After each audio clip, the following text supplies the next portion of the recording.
Berita hari ini, PDIP unggul di Maluku Utara, disusul Golkar dan PKS.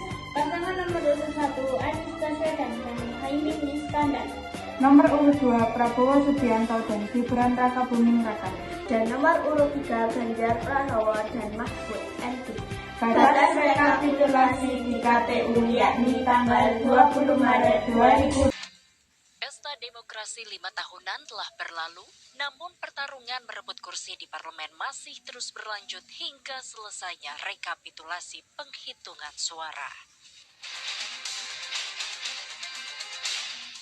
Untuk sementara, PDI Perjuangan mampu meraih suara pemilih terbanyak di kisaran 16%.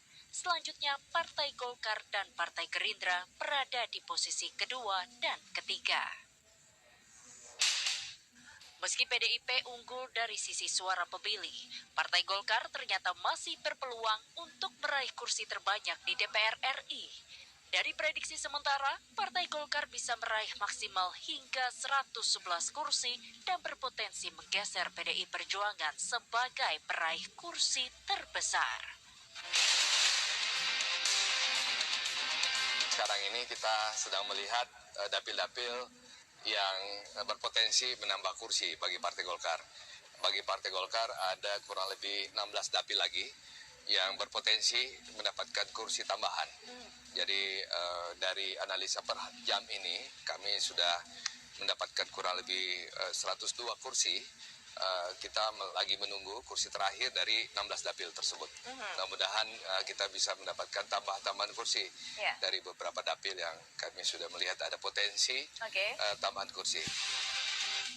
Dengan naiknya kursi Golkar di DPR RI, pengamat politik Pangi Syarwi memprediksi Partai Golkar bisa menguasai posisi pimpinan di DPR RI.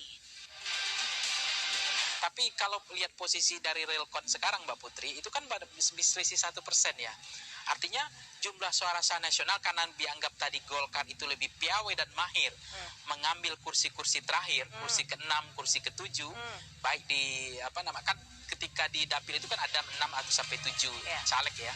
Nah, kursi ke-6 dan ada kemungkinan itu yang harus diwaspadai oleh PDIP. Ada kekhawatiran juga suara sah nasional PDIP unggul, tapi jumlah kursi jangan-jangan melewati PDIP karena tadi kan beda 1%. Nah, kalau misalnya efektif semuanya Golkar mengambil kursi-kursi terakhir itu dan dia maksimal, ya bukan tidak mungkin justru perolehan kursi terbesar adalah ada peluangnya per hari ini gitu ya. Dari data yang tadi ya, per hari ini ada peluang Golkar juga mendapatkan kursi terbanyak. Meski gagal meraih kursi terbesar di DPR RI, pengamat politik Emrusi Hombing menilai PDI Perjuangan seharusnya tetap diberi posisi pimpinan atau ketua di DPR RI. Selama ini memang berdasarkan jumlah kursi yang dimiliki di DPR.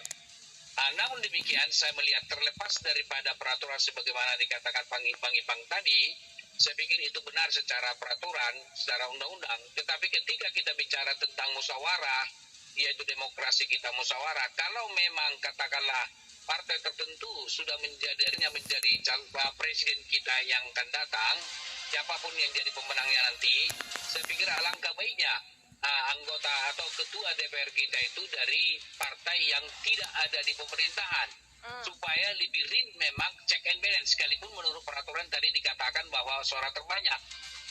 Selain posisi ketua dan wakil ketua DPR RI, ternyata partai-partai juga mengincar posisi pimpinan di sejumlah alat kelengkapan DPR RI.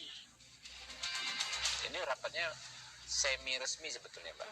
Ya, di rapat itulah ditentukan secara musyawarah. Kita acuannya mau kemana? Undang-undang, oke.